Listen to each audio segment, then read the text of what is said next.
Bonsoir, ici Lucinda Gabriel.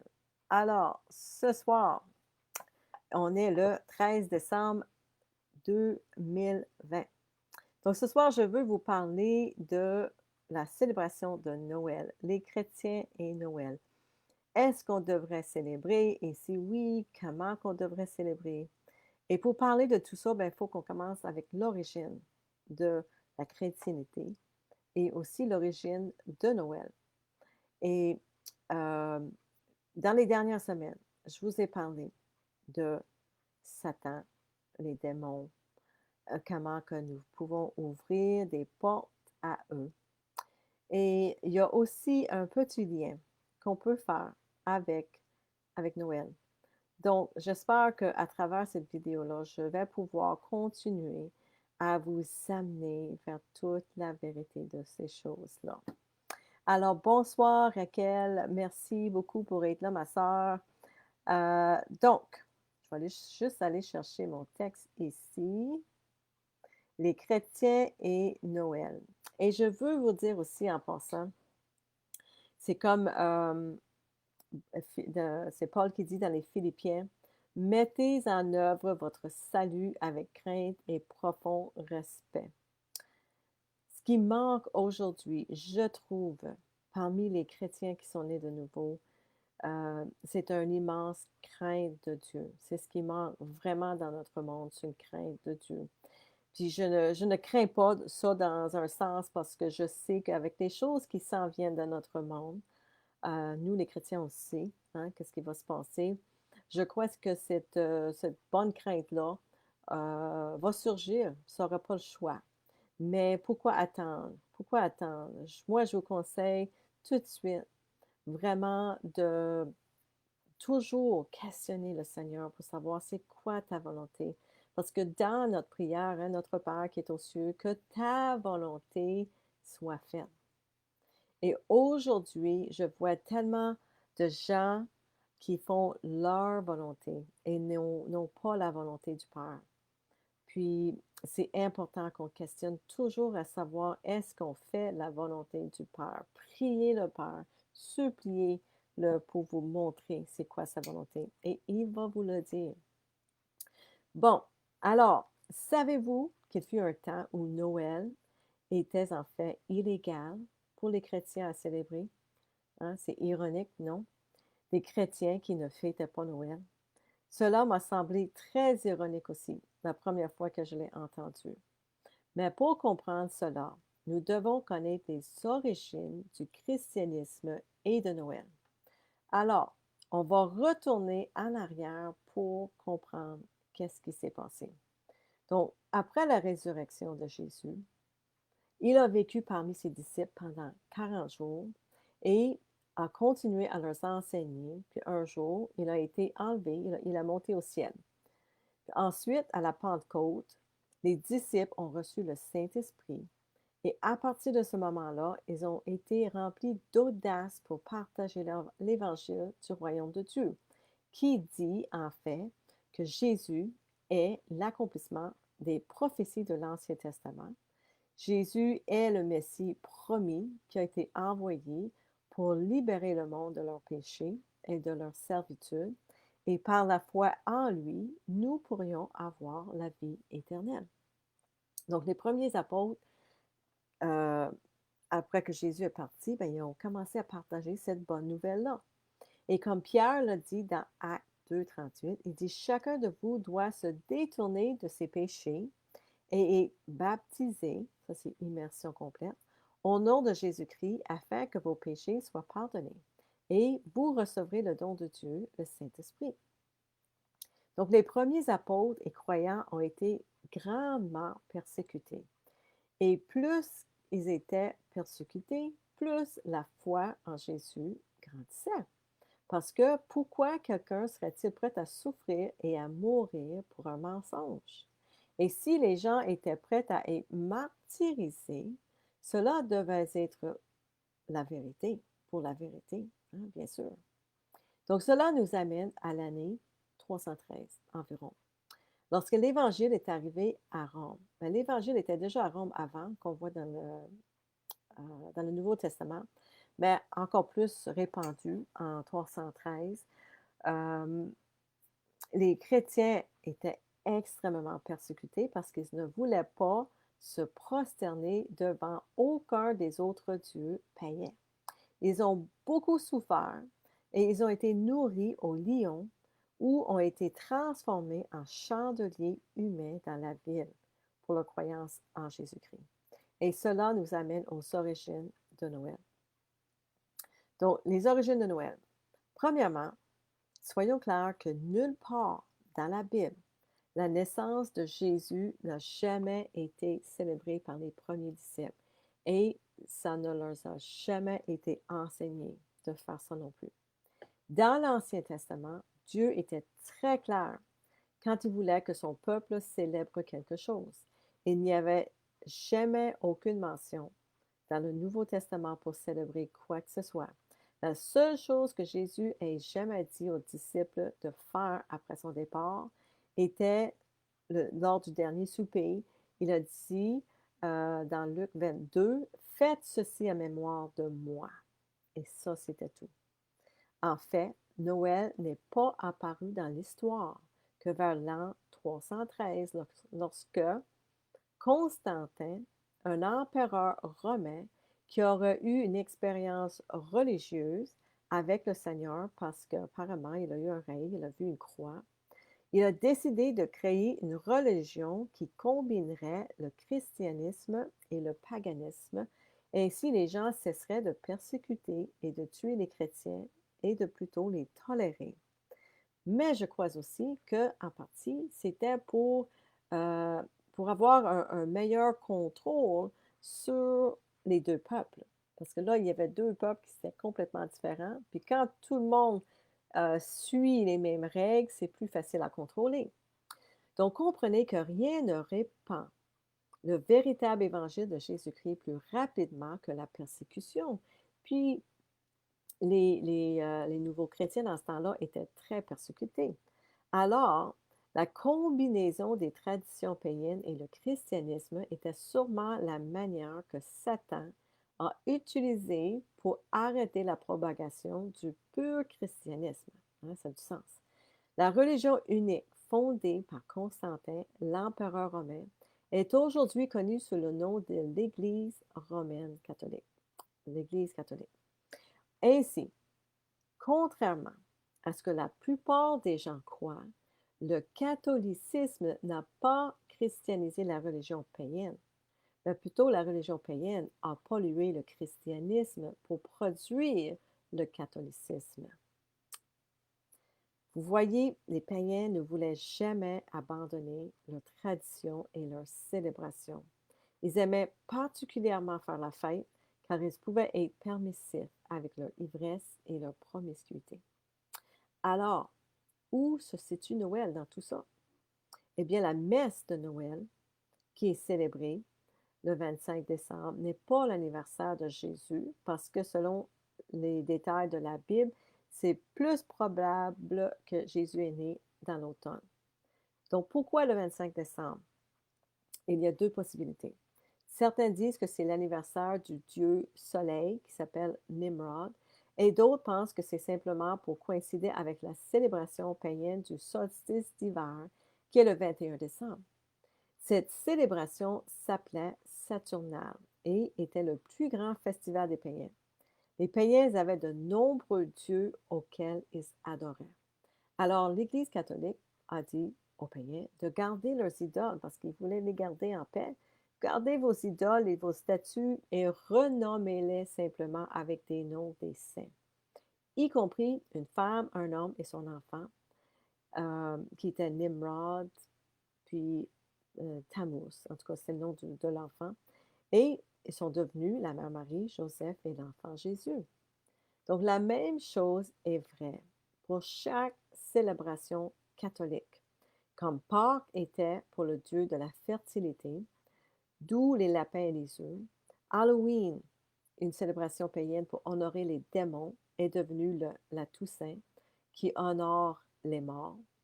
Ainsi, vous voyez, beaucoup de ces traditions païennes qui sont encore appliquées aujourd'hui ne sont pas bibliques. Et en fait, la religion catholique elle-même n'est pas une représentation exacte de la Bible et du véritable évangile de Jésus-Christ.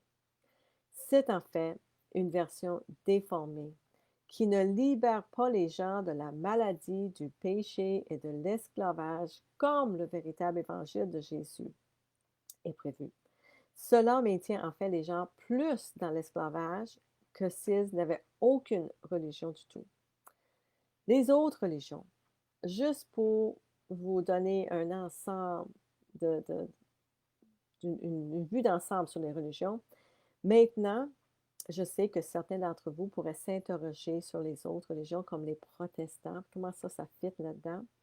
Donc, permettez-moi de dire rapidement que lorsque l'Église catholique a été instillée au début des années 300, il y avait un restant de purs chrétiens qui ont continué avec la pureté de l'Évangile de Jésus tel qu'enseigné par les apôtres. Et certains d'entre eux étaient connus comme les puritains. Ils ont catégoriquement rejeté les traditions païennes et leur croyance était que tous les jours sont saints, donc ils ne devaient pas avoir de fête spéciale. Ce sont ces mêmes puritains qui ont interdit la célébration de Noël en 1659 dans le Massachusetts. C'était pas long après qu'ils sont allés là de l'Angleterre. Donc, avec la pression croissante, elle est devenue acceptée, Noël est devenu accepté dans tous les États-Unis en 1840 et finalement a été déclarée une fête nationale en 1870. Les protestants, tant qu'à eux, ne sont pas apparus sur la scène qu'au début des années 1500 en Europe, lorsque Martin Luther, un moine allemand, avait lu le Nouveau Testament pour lui-même et avait remarqué les divergences entre les pratiques de l'Église catholique et les Écritures de la Bible. Il a provoqué une réforme de l'Église et une grande partie de l'Europe est devenue ce que l'on appelle aujourd'hui des luthériens. Donc, ils ont vraiment sorti l'Église catholique de certains pays de l'Europe, puis ça a devenu luthérien. C'était plus biblique. Mais en fait, ils ne sont pas parfaits non plus. Les traditions de Noël. Donc, pour revenir à Noël, le Père Noël, en anglais, il s'appelle Santa Claus, comme dans l'annonce du lait qu'on a vu dernièrement. C'est cute. Donc, Santa Claus, en anglais, moi, je l'appelle Satan Claus, les griffes de Satan. Parce que Santa et Satan, si on change les le mot, en tout cas, on a juste à déplacer le N, puis ça fait Satan Claus. Donc, lui, il remonte aussi aux célébrations païennes en Europe. Bon vieux Nick, qu'on l'appelle. Puis à qui pensez-vous quand on dit bon vieux Nick? Je ne sais pas si ça existe en français, mais en anglais, quand vous googlez Old Nick, O-L-D, Nick, N-I-C-K, vous allez voir qui est-ce que ça représente. Parce que l'expression en anglais Old Nick, ça donne l'impression que c'est le Père Noël. Allez voir qu'est-ce que ça dit. Les chansons de Noël disent, en anglais en tout cas, il vous voit quand vous dormez, il vous voit quand vous êtes réveillé, il sait si vous avez été bon ou mauvais, alors soyez bon. Qui d'autre sait quand vous avez été bon ou mauvais? Le seul vrai Dieu, notre Père au ciel, peut savoir si les enfants ont été bons ou mauvais. Alors, que se passe-t-il lorsque vos enfants sont assez vieux pour savoir, apprendre que le Père Noël est un mensonge? Ils se deviennent confus. Ils se disent des choses comme ben, tu nous dis de ne pas mentir, mais toi, tu peux mentir. Moi, je l'ai entendu, mais j'ai probablement dit moi aussi. Mentir est un péché, que ce soit pour s'amuser ou non. C'est un péché. Puis le problème est lorsque vous parlez à vos enfants du Père Tout-Puissant, du Père dans le ciel et Jésus-Christ, pourquoi devrait-il vous croire maintenant que le Père ou Jésus sont plus réels que le Père Noël? Si le Père Noël est un mensonge, peut-être que Dieu l'est aussi, un homme inventé qui vit dans le ciel. Voyez-vous le truc de Satan un peu, qui veut remplacer Dieu partout par des personnages impies et magiques. Les lutins sur la même chose, c'est tout pour faire semblant. Si vous êtes un parent, méfiez-vous des griffes de Satan sur vos enfants. Faites preuve de discernement. Il y a des émissions de télévision aujourd'hui qui enseignent aux enfants que c'est correct de mentir, puis c'est même drôle. Mais soyez vigilants, les amis. Faites attention à ce que vous mettez devant vos enfants. Beaucoup des autres traditions de Noël que les païens pratiquaient visaient également à adorer leur petit Dieu, c'est-à-dire Satan. Ils ne le savaient peut-être même pas, mais l'adoration de Satan remonte au livre de la Genèse. Des traditions comme le gui, enfilant du hou partout, chacune avait un but très précis comme invoquer des sorts magiques de protection, de bonne fortune et d'amour. Mais quand on a le Seigneur Jésus-Christ, là, la vraie évangile, la bonne nouvelle, nous n'avons pas besoin de ces choses magiques-là. Nous sommes bénis. Nous sommes bénis simplement par avoir le Saint-Esprit avec nous. Nous n'avons pas besoin de ces bébés-là pour amener de la protection et ces choses-là. J'entends souvent des gens, même des chrétiens et de nouveau, dire à quel point ils aiment l'esprit et la magie de Noël. Il y a de nombreux esprits démoniaques errant sur la terre, y compris des esprits religieux, des esprits de Noël, des esprits de dépendance, etc. Et moi, je crois que le seul esprit que nous devrions laisser entrer dans notre maison, c'est le Saint-Esprit. Les gens aujourd'hui ont faim de magie et d'esprit. Et c'est parce qu'ils ne connaissent pas la partie miraculeuse de Dieu. Ils ne connaissent pas le vrai Dieu. Parce que s'ils le connaisseraient, ils ne chercheraient pas ailleurs. Qui a besoin de magie et d'esprit quand nous pouvons expérimenter Dieu et ses miracles à chaque jour dans nos vies présentement? Lorsque vous mentez à vos enfants à propos des lutins et du Père Noël et de tous ces trucs magiques pour les enchanter avec un esprit, vous ouvrez vraiment les portes du monde des esprits comme nous en avons parlé ces dernières semaines. Et ces malédictions peuvent toucher votre famille pendant des générations. Et la preuve de ça, c'est que si vous commencez une tradition dans votre maison avec vos enfants, les chances sont que vos enfants vont continuer cette tradition pour des générations et des générations à venir. Nous devrions enseigner à nos enfants le Dieu miraculé que nous servons. La sainte conception de Jésus est un miracle. L'apparition d'un ange à Joseph est un miracle. La conception de Jean-Baptiste à Élisabeth, qui était avancée dans les années, était un vrai miracle. Dieu fait des miracles, les amis. Même encore aujourd'hui, il n'a pas changé du tout. Dieu est le même hier, aujourd'hui, et il le sera encore demain. Lorsque vous apprenez à vos enfants à prier Dieu pour des miracles au nom de Jésus-Christ, ils verront des miracles. Ils n'auront pas besoin de magie quand ils auront le Dieu Tout-Puissant et Jésus dans leur vie. Qui a besoin d'une reproduction bon marché du vrai Dieu? J'ai lutté avec tous ces trucs de Noël le mois dernier. J'ai prié à ce sujet, j'ai écouté d'innombrables vidéos avec des opinions diverses. Puis, il y a quelques semaines, alors que je préparais le message sur les objets qui permettent aux démons d'entrer dans nos maisons, j'étais en train de monter des poinsettias. Et c'est ça, je mettais en place quelques petits décors que ma mère avait. Et là, j'ai entendu une petite voix qui disait, mais c'est pas des objets, ça? Hein? Est-ce que ça va ouvrir des portes, ça? Et là, je me suis mis à questionner, à douter. Donc là, j'ai tout enlevé. Et j'ai prié le Seigneur. Parce que moi, je ne veux absolument pas jamais déshonorer Dieu avec quoi que ce soit. Je préfère que ma maison soit absolument vide puis que je couche à terre que déshonorer Dieu, là. Donc, j'ai prié Dieu et je me suis couchée. Et là, je regardais autour puis je trouvais que c'était comme sombre un peu, tu sais, triste un peu. Et là, j'ai entendu une voix puis ça dit réjouis. Et ça, je savais que c'était la voix de Dieu. Parce que Satan va toujours nous poser des questions pour nous amener dans la confusion et le doute. Et quand j'ai entendu le mot réjouir, c'était une directive. Puis c'était ferme. Puis Dieu nous parle comme ça. Parce que Dieu veut qu'on réjouisse en lui.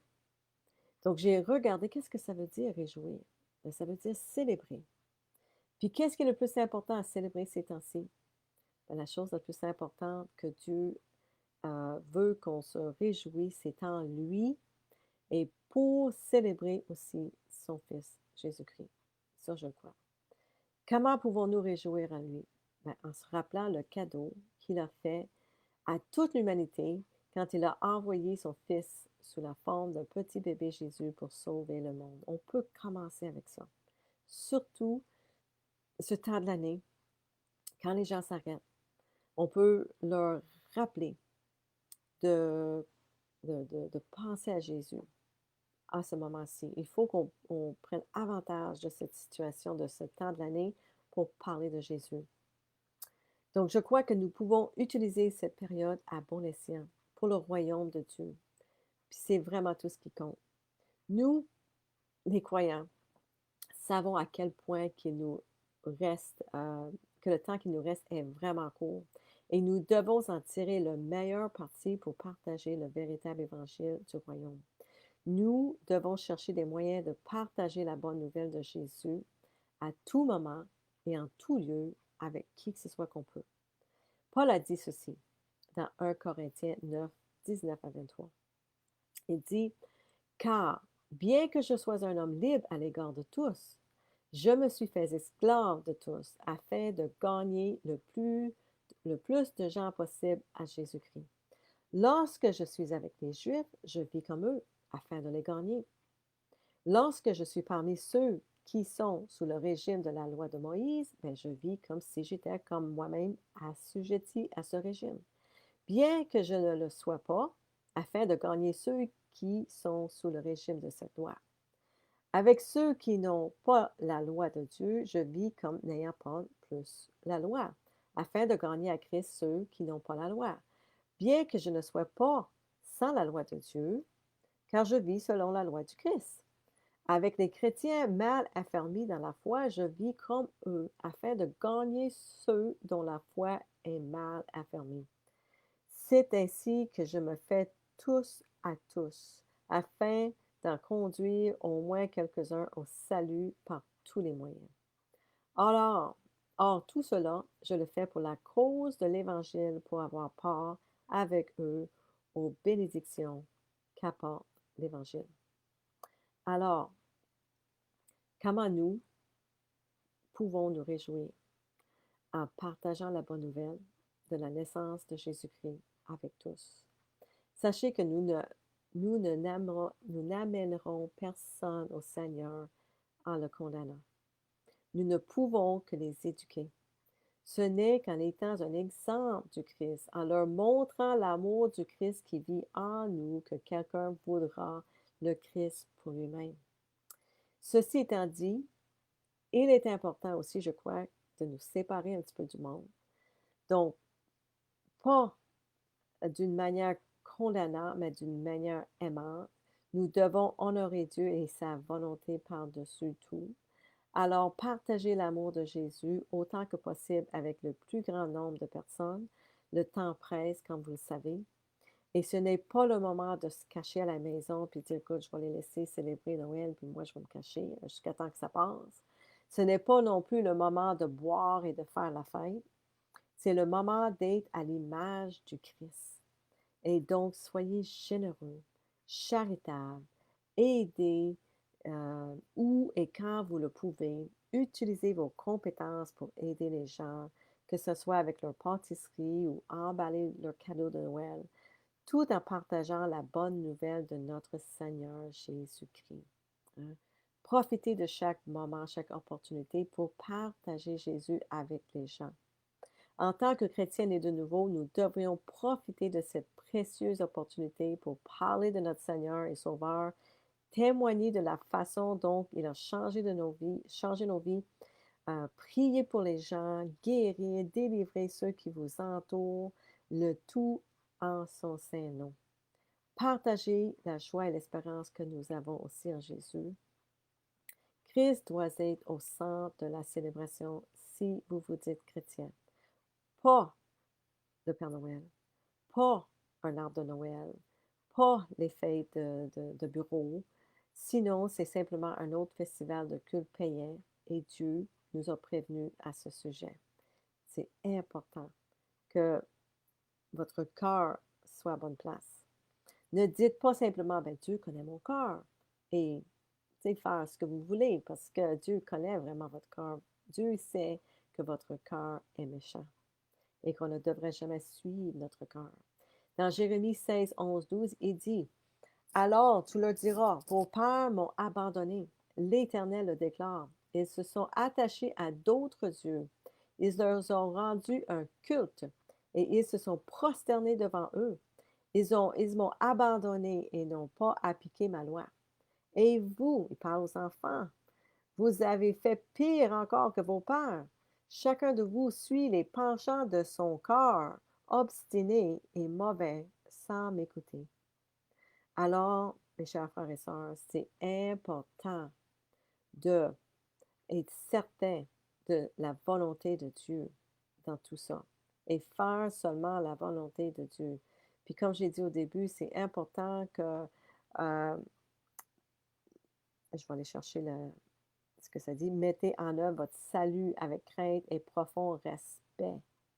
Donc, ayez une crainte de Dieu qui vous amène clairement vers votre salut et de ne pas vous fier à ce que les autres personnes autour de vous faites ou disent. Même moi,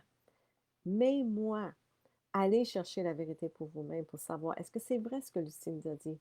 Parce que moi, je peux vous dire, j'ai écouté, oh, pas loin de quoi, 10 vidéos là-dessus, peut-être même plus, et chaque personne a une opinion différente. Il y a des gens qui disaient non, pas question, absolument rien, cachez-vous jusqu'à temps que ça passe, Noël, là. Puis il n'y a aucun part là-dedans. Puis il y en a d'autres qui disaient ah, ben, il n'y a pas de mal là-dedans. Hein, ça va d'une extrémité à l'autre.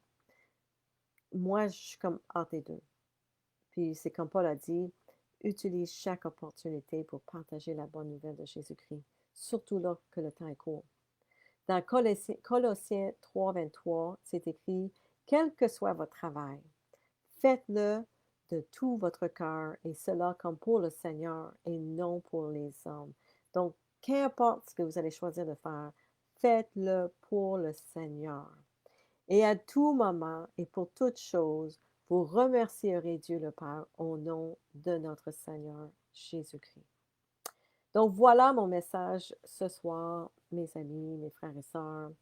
Merci René, Raquel d'être là. Et c'est ça, j'espère que ça va vous amener à porter une réflexion sur ce temps de l'année. Qu'est-ce qui est important? Puis c'est écrit aussi dans la Bible que si pour vous, dans votre cœur, c'est un péché et vous le faites pareil, ben ça va être un péché. Donc, soyez certain dans votre cœur que vous êtes en paix par rapport à ce que vous allez faire. Donc, c'est ça. Cherchez la vérité pour vous-même dans la Bible. Priez au Seigneur pour qu'il vous le montre. Moi, j'ai prié et le mot que j'ai reçu, c'était réjoui.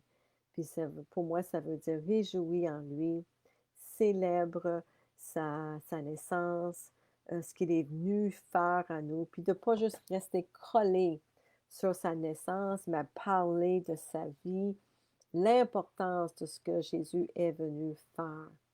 Donc, c'est ça le message pour ce soir. Je vous aime énormément et je vous souhaite une merveilleuse semaine et on se reparle dimanche prochain. Soyez bénis et bonne soirée.